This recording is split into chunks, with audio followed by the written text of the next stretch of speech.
basi kwa muda mfupi tujifunze. Amen. Sitatumia muda mwingi. Roho Mtakatifu akaje kuongoza. Kila jaribu lina kusudi. Amina. Ni ujumbe ambao sio mgeni kwako, ulishawahi kusikia, lakini neno la Mungu kila wakati lina upya. Amina. Neno la Mungu alizeeki.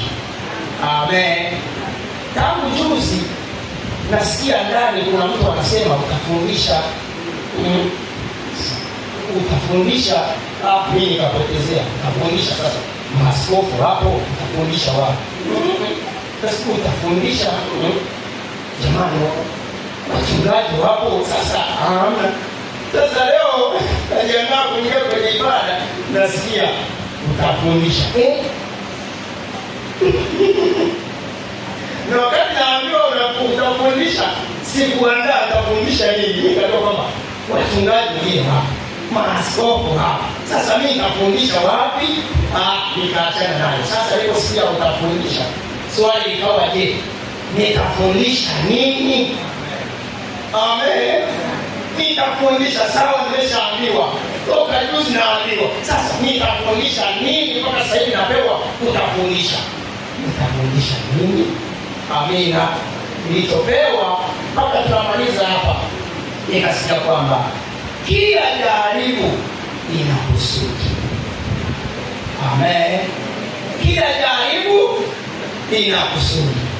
Bwana Yesu, naomba ukaibariki neno hili, likatujenge na kutuinua kiroho, likalete manufaa kwetu, tupate kujua, tusikate tamaa, katika jina la Yesu. Amen. Bwana Yesu asifiwe. Kila tatizo analopitia mtu wa Mungu halitokei kwa bahati mbaya. Hakuna jambo ambalo linamjia mtu wa Mungu au mwana wa Mungu kwa bahati mbaya, kwa sababu Mungu anakuwa anamtazama mwanae. Amen. Na Mungu ana amri ya kuliambia tatizo usimwendee huyu. Vile vile Mungu ana amri ya kuruhusu tatizo kama mwendee huyu. Amen. Kwa hiyo kila tatizo au kila jaribu ambalo linaachiliwa kwa ajili ya mwana wa Mungu linakuja kwa kusudi. Amen. Hata kama inaonekana baya. Nani anapenda baya? Nani alishawahi kwenda kwenye maombi akasema, Bwana Yesu, naomba uachilie mabaya kwangu? Jamani, si tunaombaga kila siku, kila wiki, tunapoenda kulala tunaomba. Ni nani alishawahi kuomba kwamba Bwana Yesu, umenipa mema kwa muda mrefu, sasa naomba uachilie na mabaya kwangu? Yupo? Hakuna. Kila anayeomba anamalizia, Bwana nipe mema, Bwana nibariki, Bwana niinue, Bwana nipandishe, niketishe kwa wafalme. Hakuna anayesema nishushe. Kwa hiyo baya linakuja kwa bahati mbaya kwako, si ndio? Ni kitu ambacho ulikuwa hujatarajia, ni jambo ambalo hujawahi kuliomba, lakini linakuja. Amen. Linalazimishwa kuja, linalazimishwa kukufikia. Kwa sababu gani likufikie? Limekuja nyuma na kusudi. Amina. Hata kama utalia sawa, kwani Mungu aliona machozi yako?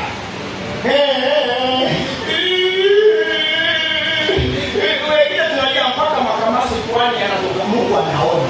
Lakini anasema ina kusudi. Baba, toa jaribu hili Baba, liondolee.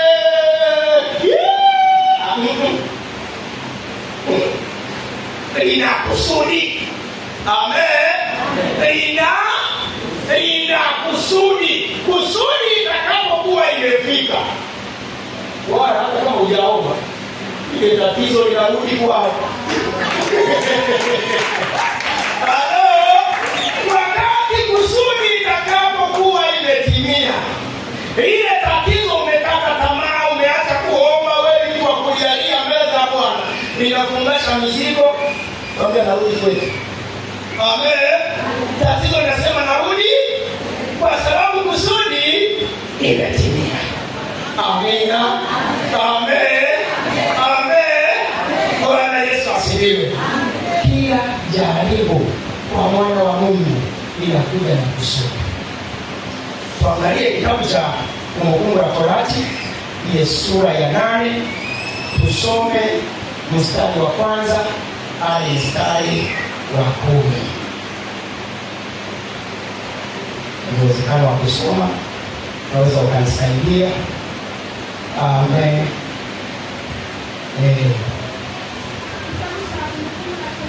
Saidie maiki. Kitabu cha Kumbukumbu la Torati sura ya 8 kuanzia mstari wa kwanza hadi wa 10. Ndio. Biblia inasema, amri hii ninayokuamuru leo utaishika na kuitenda. Amri hii ninayokuamuru leo utaishika na kuitenda. Mpate kuishi na kuongezeka. Na kuingia katika nchi ile ambayo Bwana aliwaapia baba zenu. Na kuingia katika nchi ile. Amesema katika nchi ile. Sio katika nchi hii. Sawa? Muone tofauti, kuna katika nchi ile na katika nchi hii. Akimaanisha kwamba hao watu walikuwa Waafrika. Sawa? Ndio maana anasema katika nchi ile mpate kufanyaje? Mpate kuimiliki. Sikia. Mstari wa 2, nawe utaikumbuka nchi ya ile yote Bwana Mungu wako aliyokuongoza katika miaka hii 40 katika jangwa. Sikia. Ili akutweze. Pole dada. Kanisaidia. Amen. Nawe utafanyaje? Utaikumbuka. Ndio maana ni kumbukumbu. Sawa? Ni nini? Kumbukumbu. Nawe utaikumbuka njia ile ambayo Bwana Mungu wako aliyokuongoza. Kumbe kujiongoza. Aliyokuongoza miaka hii 40. Miaka hii 40, sio siku moja. Miaka hii 40. Amen. Ina maana katika miaka 40 kuna vitu walivyokutana navyo. Na hii miaka 40 haikuwa bahati mbaya. Ilikuwa ni miaka ya kusudi. Amen. Miaka hii 40 ilikuwa ni ya nini? Ilikuwa ni ya kusudi. Ili akutweze. Kumbe hii miaka 40 alikuwa amelenga awatweze. Unaona kusudi sasa? Amen. Ambao tuko pamoja, mnaona kusudi? Miaka 40 ilikuwa imelenga Bwana afanyeje? Atweze. Namba 1 hiyo. Kukujaribu kujua yaliyo moyoni mwako. Kumbe Bwana alikuwa na kusudi la kujua yaliyomo moyoni. Halo. Jaribu linakuja kuyafichua yaliyomo moyoni.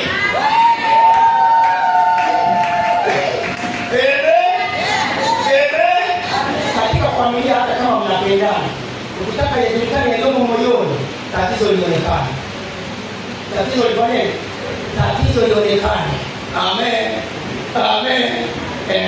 Yaliyomo moyoni yatajulikana. Sasa anasema aliwatweza. Lengo la kuwatweza afichue yaliyomo moyoni yapate kuonekana. Amen. Kwamba utashika amri zake au sivyo. Lengo ajue utashika amri zake au sivyo. Amen. Katika kuleta hiyo changamoto akaona kwamba hii jamaa ni shujaa, litashika amri zangu. Amen.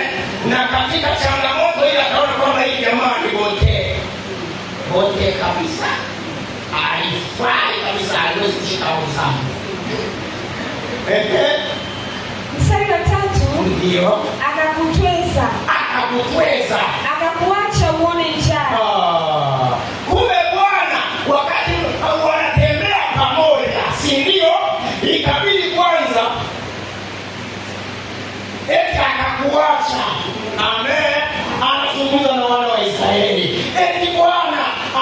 hakuacha, wakatembea. Kumbe alipoacha, njaa ikapenya ikaingia katikati. Amen. Njaa ikaingia katikati, ikawashambulia. Nikasikia msemo mmoja, mtu mmoja anasema, adui yako muombe njaa. Kama aliposema msemo huo, nikafikiria katika changamoto zote, ya maana njaa ndio inaleta changamoto kwa kuliko vitu vingine. Akasema adui yako muombe njaa.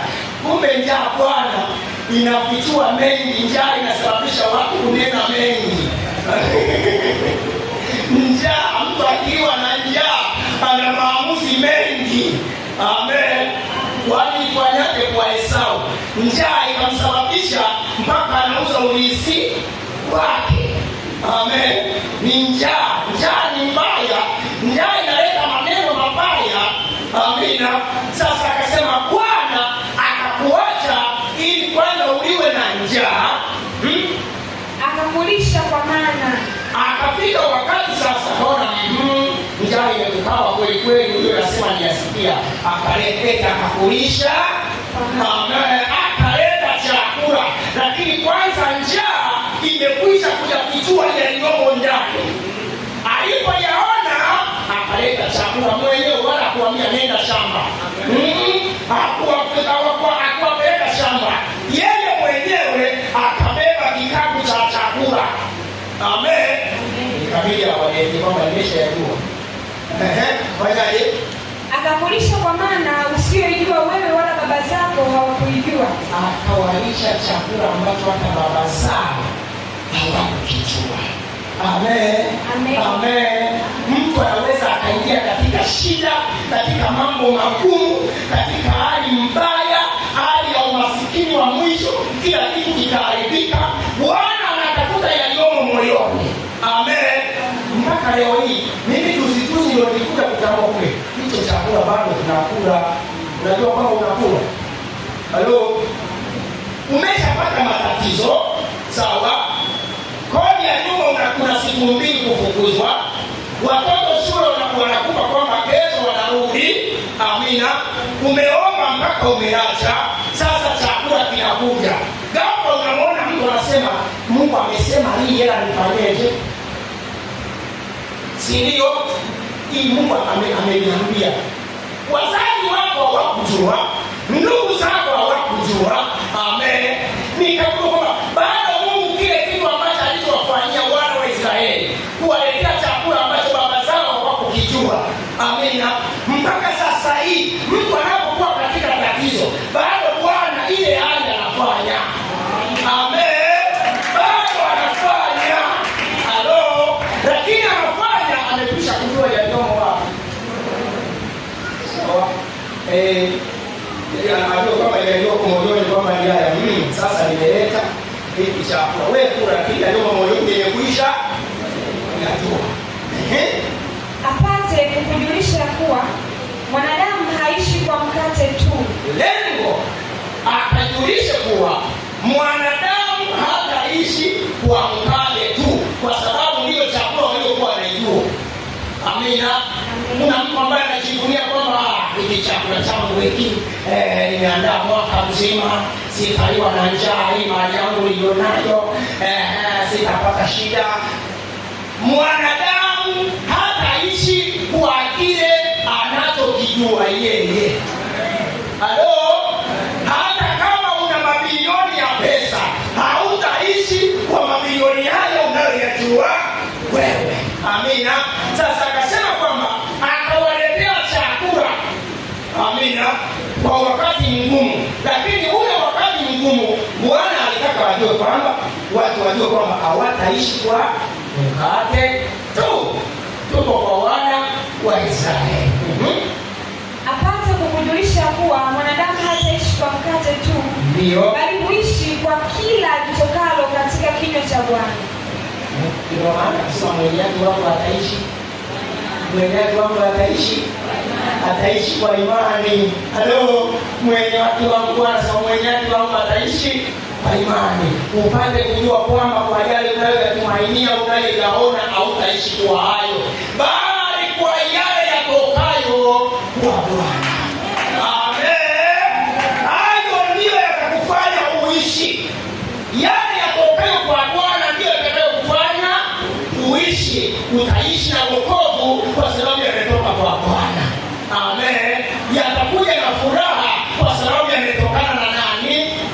Bwana. Mstari wa 4, mavazi yako hayakuchakaa. Katika safari yote iko ngumu, mavazi yako hayakuchakaa. Ndio sasa hili linikumbusha kwetu sisi wachungaji. Sawa? Mchungaji anafika kipindi unabakiza nguo hii. Nguo hii. Hiyo nguo unaifua, unaiosha, hiyo unasimama nayo, watu wanadhani kwamba ni mpya. Sawa? Nimesubiria nguo nyingine wala haiishi. Amina. Umo katika hali ngumu, nguo hiyo ndio unatembea nayo, unaenda nayo kwa mkutano, unaenda nayo kwa harusi, hiyo. Amen. Imesubiria nyingine. Sasa nasema wala mavazi yenu hayakuchakaa. Kwa sababu gani?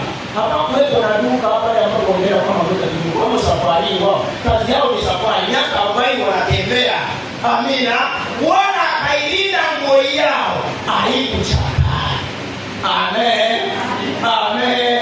Bwana akawasaidia. Bwana wa Israeli hao. Wala mguu wako haukuvimba miaka hiyo 40. Walitembea miaka 40. Bora sasa hivi kutoka hapa mpaka barabarani, si unapanda bodaboda. Napanda bodaboda, ukitembea kufika pale umeshaema. Lakini walitembea miaka 40. Sawa? Walipata kipimo cha miaka 40, wanatembea kwa miguu, wanatembea, wanakanyaga, wanapitia mapori, wanapanda milima, wanashuka mpaka njaa inauma, watu wanajifungua safarini, wanatembea. Mama mwenye mimba, mama na mimba yake amekamatia tumbo lake, anatembea kwamba tunaenda kwenye nchi ya ahadi. Bwana hakujali mimba walizo nazo, wala hakujali maumivu ya miguu yao. Alitaka miaka 40 watembee, kila mtu aanze kutoa yaliyomo moyoni mwake. Amen.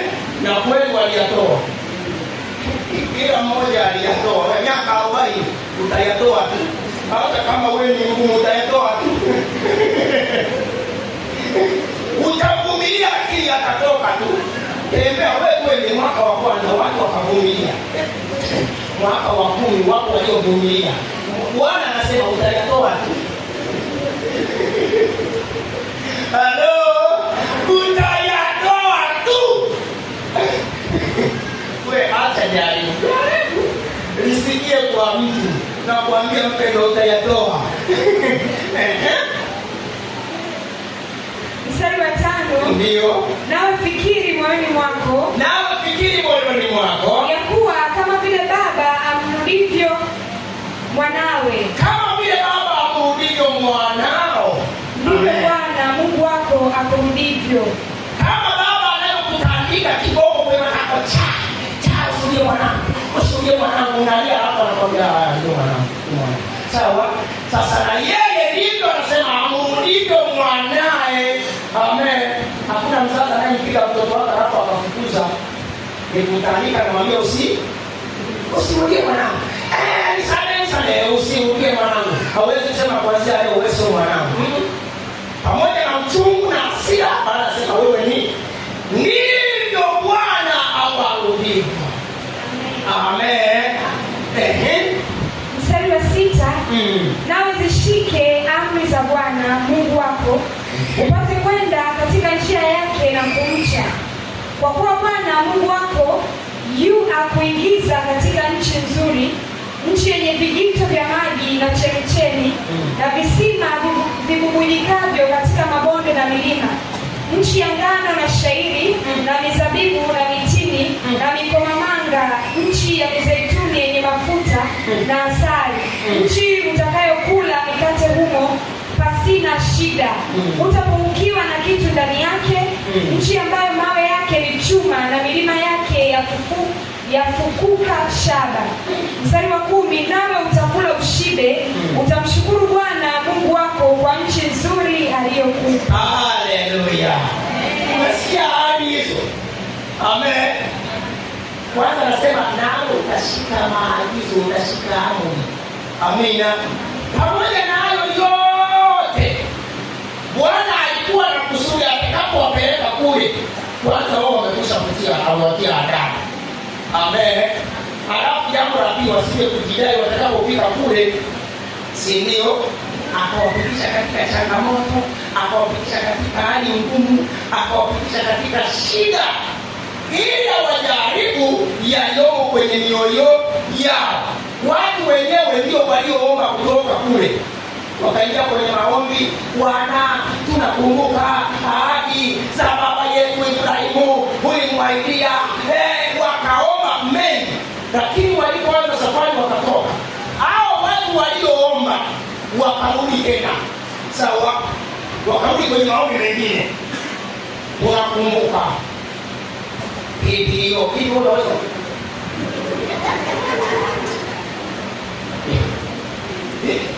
tunakumbuka matango na makomamanga. Hivi vitu vya kutamani kabisa vikulisha kwenye mboko. Hello? Sijua waje wasi wa kweli. Bwana alitaka yajue yaliyopo. Yule aliyelia anamuomba Bwana amuondoe kwenye utumwa, kwenye mboko, huyo kwa kiwa hicho ambacho kiliomba. Jaribu likaja sasa, si ndio? Akakumbuka na matango, akakumbuka mpaka na hiyo na kitunguu, vitu visivyoweza kumshibisha. Sawa? Nani ambaye anaweza kushindia kitunguu saumu? Halo? Nani ambaye anaweza kukula chakula cha jioni? Bibio. Yupo. Uchungu wa jamii. Amen. Ule uchungu wa tatizo. Watu wakabadilika. Watu wakafanyaje? Bwana aliwafuta, wakaanza kufa. Wewe safari ya miaka 40. Futa kwamba wewe ufanye kuingia kule, akafuta. Wewe ufanye kwenye akafuta. Sababu ya leo moyoni nimekuja kujaona. Futa. Amen. Nimekujaribu nikayaona kwa vitu wewe ufanye. Futa. Unaona? Kwa jaribu likawafanya wana wa Israeli waliotoka kule wafutwe, wasiweze kukanyaga kule, kwa sababu Bwana amekwisha kuyaona yaliyomo moyoni mwao. Amen. Safari ya kutembea miaka 40 ilikuwa ni safari ngumu. Halo, leo hii tuna neema, sisi tunapanda magari. Angekuwa wewe, yawezekana hapa kuna mtu ambaye angepanda ndege, si ndio? Lakini kwa Bwana hutapanda ndege. Sawa? Kwenye jambo gumu, ndege hautapanda. Kama ameamua utembee, utatembea. Halo, nakumbuka wakati naanza huduma, nilikutana na ndoto fulani. Ile ndoto, katika ndoto zote mimi Bwana anisaidie, wala nilisahau kwa ndoto. Lakini ile ndoto sijawahi kuisahau katika maisha yangu. Nikakutana na Bwana mmoja kwenye safari naelekea kwenye huduma ninapotumika. Nikajiona natembea na miguu naenda kwenye huduma. Sasa nikafika sehemu, nikakuta kajumba kamejengwa, nikaingia mle. Nikakuta jamaa amesimama pale, akaniketisha hapa. Akaanza kuniuliza kama vile nimeingia sasa nimetekwa. Akanikazia uso, akaniambia swali la kwanza. Fiba amwangalia. Unakubali kutembea kwa miguu? Kimya. Swali nikarudia hiyo. Unakubali kutembea kwa miguu? Nikagoma kutoa jibu. Mara ya tatu akaniuliza kwa ukali, unakubali kutembea kwa miguu? Nikasema ndio. Kwa mara ya tatu nikasema ndio. Akaninamisha miguu, akamaliza. Nikatoka kwenye usingizi.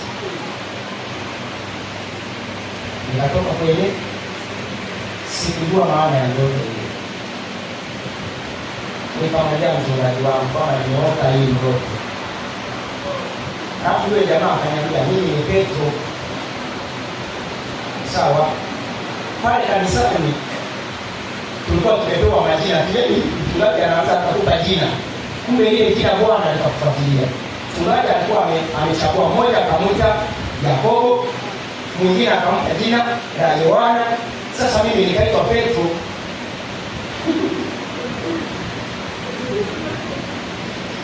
Sasa kwenye ndoto naambiwa kwamba mimi ndio Petro. Sasa na nitakubali kutembea kwa miguu mara 3. Ile ya 3 ndio nikakubali.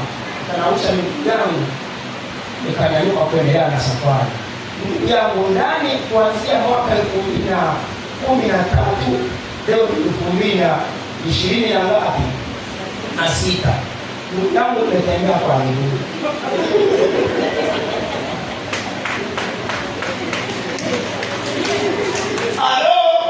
Alafu aliniambia kabla ya ninausha miguu, akaniambia hivi, watumishi wengi wamekataa kutembea kwa miguu. Unaona, ndio neno aliyoniambia jingine. Aliniuliza swali, kubali kutembea kwa miguu? Nikagoma mara ya kwanza, nikagoma mara ya pili, nikakubali mara ya 3. Akaniambia hivi, watumishi wengi wamekataa kutembea kwa miguu. Akaninaamsha kwa furaha, akashika zangu kwenda kwenye huduma, nikatoka kwenye usingizi. Halo. Haleluya. Bwana Yesu asifiwe. Asifiwe sana kanisa. Haleluya. Nimetembea kwa miguu. Mpendwa, nimetembea sema kwa miguu. Changamoto zikaanza. Mimi sikujua huyu mtu amemaanisha nini. Sikujua huyu mtu amemaanisha nini. Mimi nikadhani kwamba huyu mtu labda amezungumza itafuta kipindi. Nitakosa naona kwenda kwa miguu alafu itaisha. Nikaendesha baskeli ile kubwa. Nikafika Panja. Nikaiweka hapo kilomita 20. Sawa. Nikafika wakati ninatembea nakimbia kwenye huduma, naona mvua inatoka huko inanifuatilia mimi ambaye naenda kumtumikia Mungu. Nikafika wakati huku ni pori, nyuma ni pori, hakuna nyumba ya kwenda kujificha hiyo mvua. Nikamwambia Mungu, napigwa mvua hapa, nanyeshewa kwa Baba, nanyeshewa mvua, naomba uniamuru hiyo mvua ipite mimi niende. Nikaendesha ile baskeli. Kila nilipokuwa nikifika nakuta maji yanatiririka, mvua hapo. Nikaendesha. Nikafika wakati nyuma inanyesha, mimi niko katikati. Bwana akanipita na ile mvua, lakini natembea kwa miguu.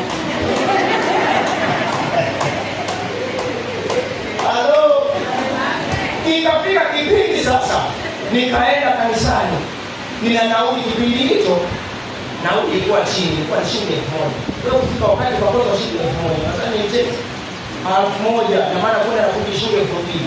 Sasa nikapata 1000, nikaenda nikizalia kwamba nikifika huko watu walifanyia muujiza wa shirika ya Yosana. Akaja mtu akatoa sadaka, nikapata nauli. Nikafika pale, Bwana ni Bwana. Chungulia kwenye madirisha yoni angalau kuna mgeni atakuta. Hakuna mwingine hapo ndipo unapaza na sauti. Amen. Bwana Yesu asifiwe. Paza na sauti kabisa, naomba.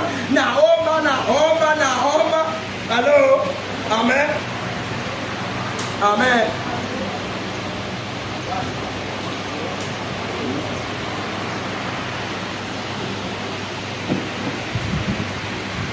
Bwana Yesu asifiwe. Nikaomba.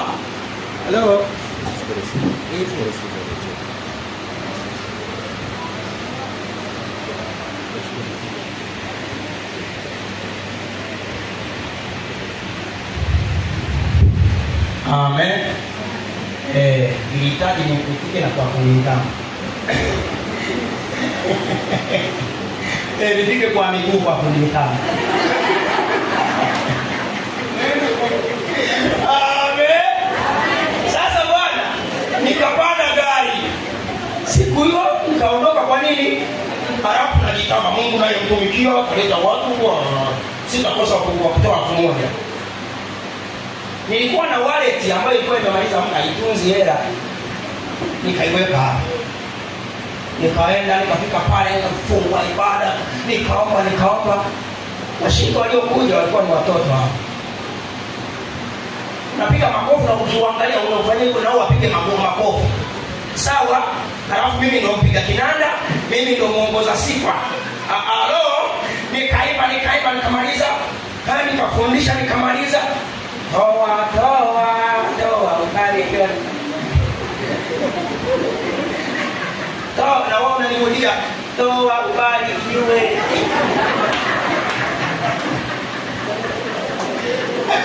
Amen.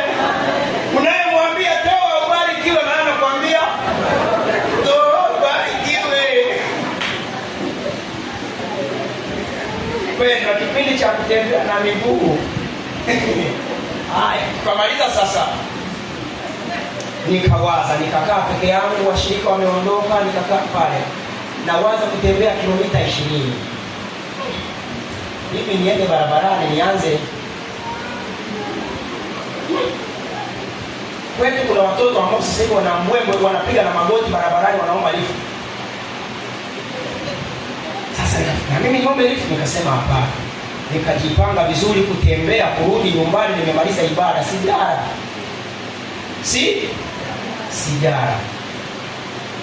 Nikajipanga, lakini nikasikia roho inaniambia chukua wallet. Nikakamata ile wallet.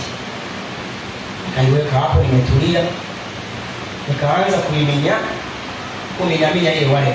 Sasa kule pembeni nikasikia kama kuna kajitu ambapo kamevimba pembe 4. Pembe 4. Nikaangalia huku hakuna sehemu ambapo kalipitia, hakuna zipu. Ni sehemu ambapo huwezi kuingiza kitu. Sasa mawazo yakanisukuma hapo kwamba hivi huko kuna nini? Wewe wale kuanzia leo inakuchana. Nishuhudie kilichopo huko ni nini, inawezekana kuna kitu. Halo? Inawezekana kuna. Sasa nikachukua nikachana ile wallet. Ina shida ya shilingi 1000 ili uweze kurudi nyumbani. Wakati nimechana ile wallet, kwenye pembe ya wallet nikakuta shilingi 1000.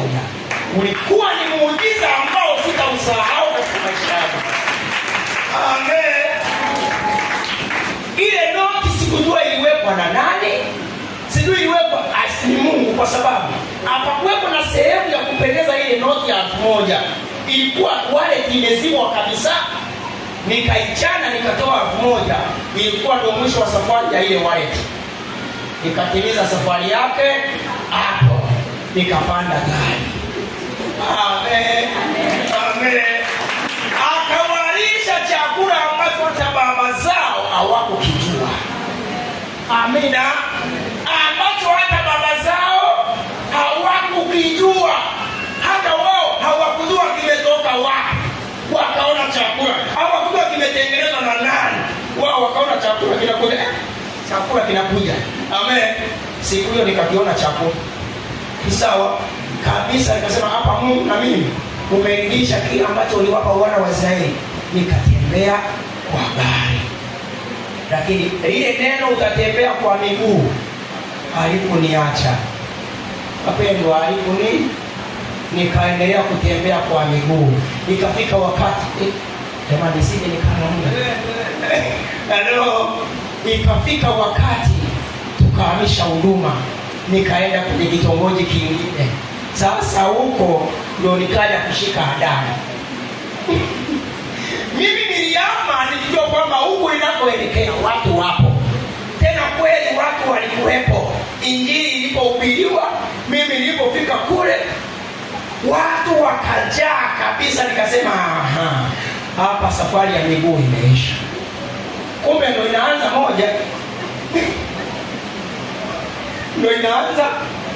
moja.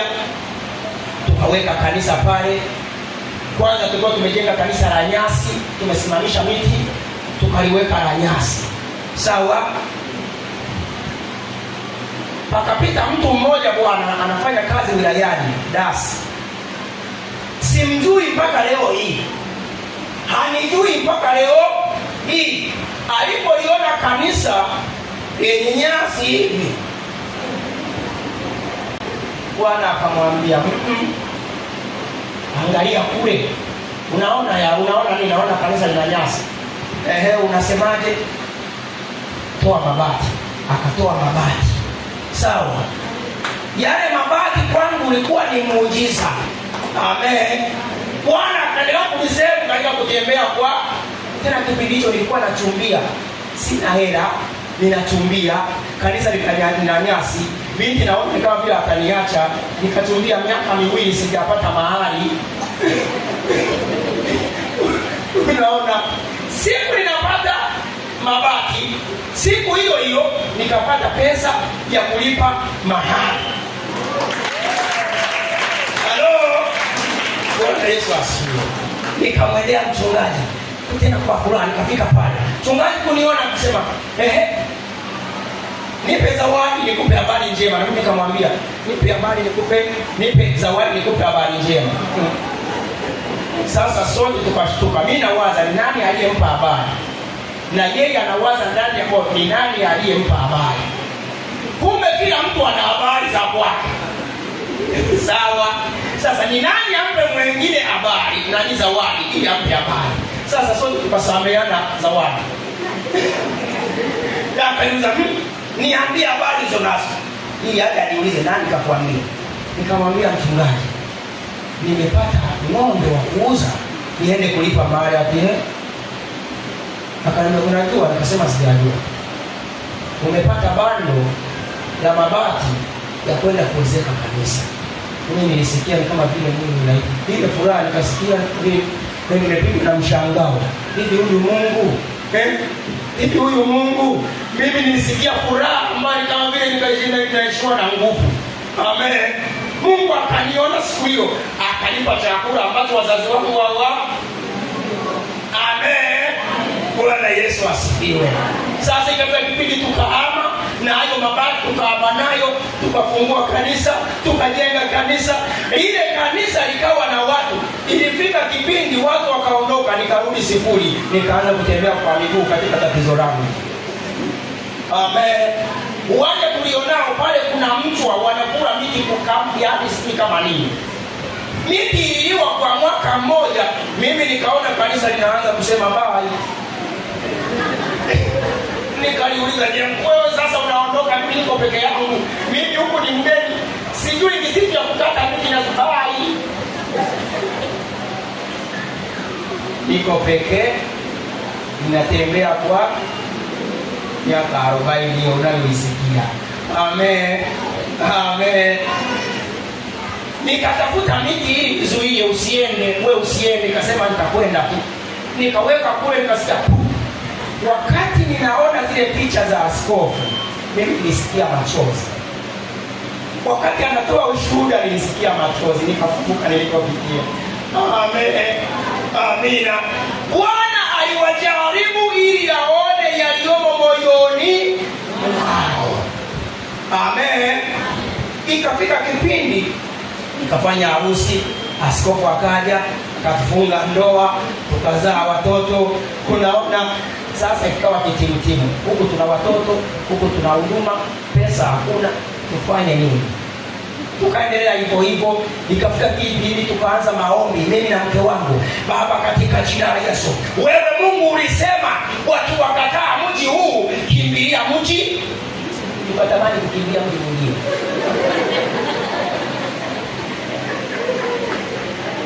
Alafu tunamdhibitishia Bwana kwa maneno yake. Andiko ulilolisema ni wewe Mungu.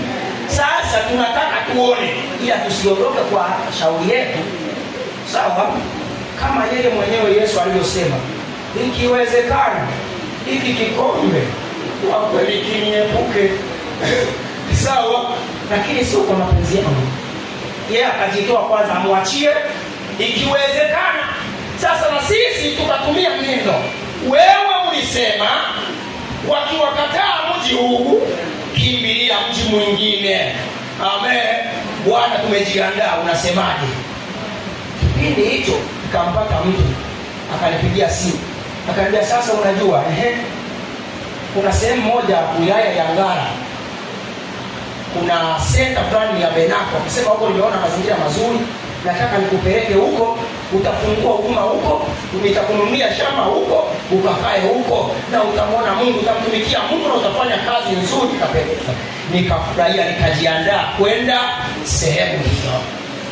Kwa hali ya kawaida nilijua kwamba Mungu amejibu.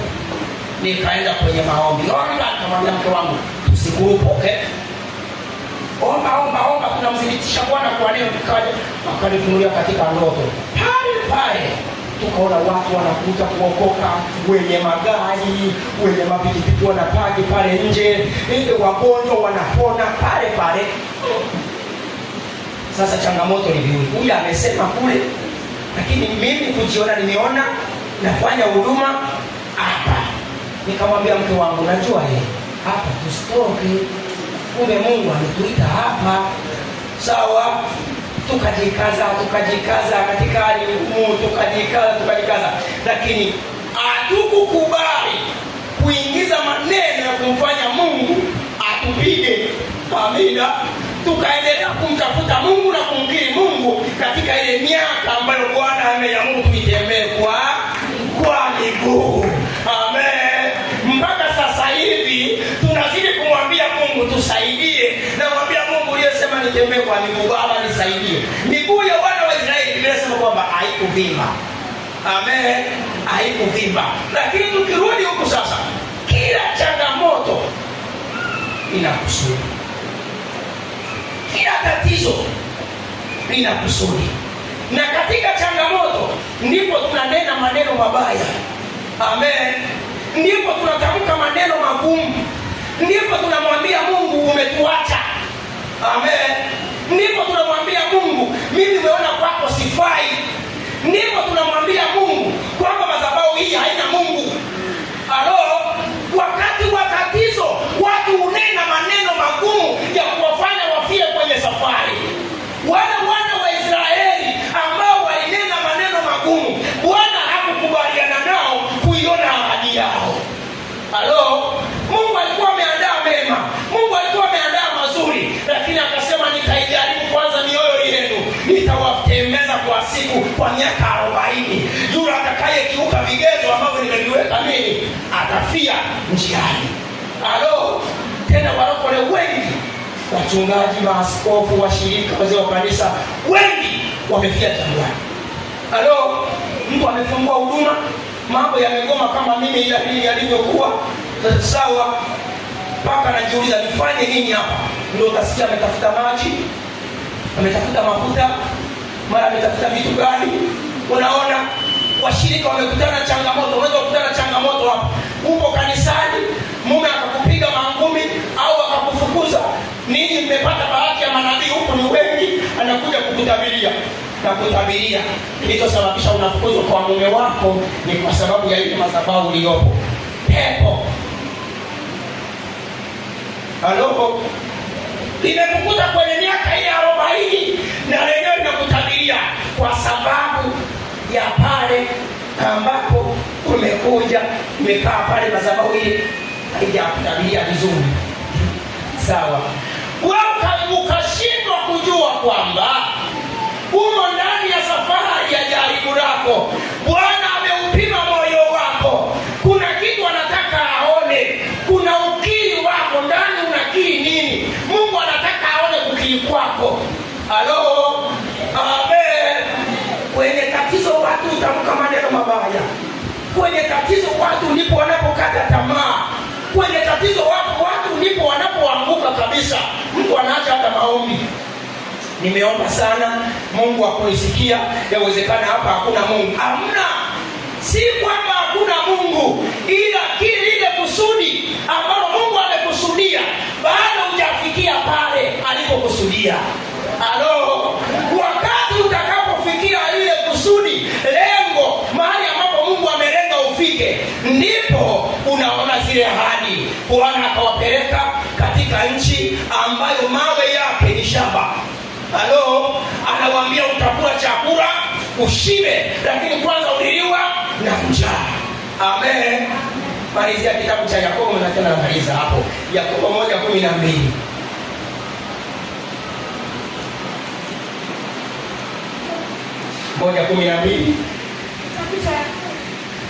Kitabu cha Yakobo mstari wa 12 na sura ya kwanza. Biblia inasema, heri mtu yule astahimilie majaribu, kwa sababu akiisha kukubaliwa ataipokea taji ya uzima Bwana aliyowaahidia wampendao. Heri mtu yule, sio watu wale. Halo jamani, ukisoma Biblia tofautisha, uisome kwa makini. Heri watu wale. Amen. Heri watu wale wastahimilie. Hakusema hivi heri watu wale, hakusema hivi. Amesema heri mtu. Wanaweza wakawa wengi akatokea mmoja. Halo, wanaweza wakawa maelfu akawemo mmoja anayestahimili, na Mungu anapendezwa na yule anayestahimili. Ni heri yule mtu, atakuwa heri. Halo, watu mnakiuka. Sisi kilugha chetu wanasema urabamberwa cha kwenu kwa haya unajua urabamberwa. Wacha na mimi niseme kiaya Dar es Salaam. So amen. Utakuwa heri, na wewe jifunze kiaya urabamberwa, utakuwa heri. Amina. Heri mtu, sio watu. Heri mtu yule astahimilie katika jaribu lake, ndiye atakayepokea. Sawa? Kabla haujapokea kwanza stahimili. Amen. Kabla haujapokea unadaiwa kustahimili. Unadaiwa huku nyuma, kabla hujafika pale stahimili kwanza. Amina. Stahimili jaribu lako, stahimili tatizo lako, hata kama unapigwa, hata kama umefukuzwa, hata kama umefilisika, stahimili kwanza, ndipo utapokea. Amen. Wewe stahimili, hata kama nyumbani utarudi utafukuzwa, utalala nje, stahimili kwanza. Amina. Katika kustahimili kuna kupokea. Halo? Sio kama unanielewa. Katika kustahimili kuna kupokea. Amina. Mimi nadaiwa kustahimili katika yale niliyo nayo, na wewe unadaiwa kustahimili. Amina. Na wewe unadaiwa kustahimili. Kila atakayestahimili, Biblia inasema kwamba ndiye atakayepokea taji, atapokea taji ya uzima. Lakini wengi wanashindwa kustahimili, wengi wamechoka na wamekata tamaa. Mungu atusaidie, atupe moyo wa kustahimili, atupe moyo wa kuvumilia. Matatizo ni mengi, changamoto ni nyingi, ziki ni nyingi, si kwa wachungaji, si kwa maaskofu, si kwa washirika. Kila mtu ana mzigo wake, kila mtu ana siku zake za kutembea. Amen. Katika tatizo, kubali zile siku zikimie, ndipo utayaona mema. Amina. Ndipo utaziona baraka. Usitake kurukia jaribu. Halo, kubali ufike mwisho wa tatizo. Kuna ahadi. Amen. Mwambie mwenzako, mwisho wa tatizo lako kuna ahadi. Kuna ahadi. Usikate tamaa. Wapendwa katika Kristo, niwatie moyo, msikate tamaa. Kuna nini? Kuna ahadi. Kuna kula, kuna kushiba. Japo hapa ipo njaa, unaona kwenye sehemu uliyopo hapa sasa hivi, si ndio? Lakini kuna wakati wa kutoka hapa kuja hapa. Hapa kuna kula, kuna kushiba. Amen. Kubali ustahimili kutoka hapo ulipo uende katika sehemu ambayo kuna kushiba na kula, kupata raha na kufurahia. Amen. Mungu wa mbinguni awabariki.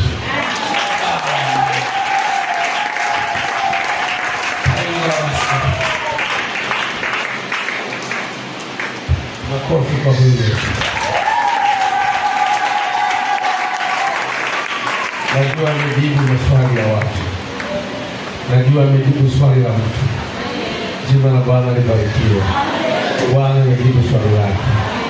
Ndio maana anasema nimwambie utahubiri. Hata mimi sikupanga kwamba atahubiri. Haleluya. Bwana asifiwe. Lakini yuko Mungu atujuae. Amen. Akasema hubiri kwa sababu kuna mtu ana swali anataka Bwana ajibu. Haleluya. Makofi kwa Yesu wetu.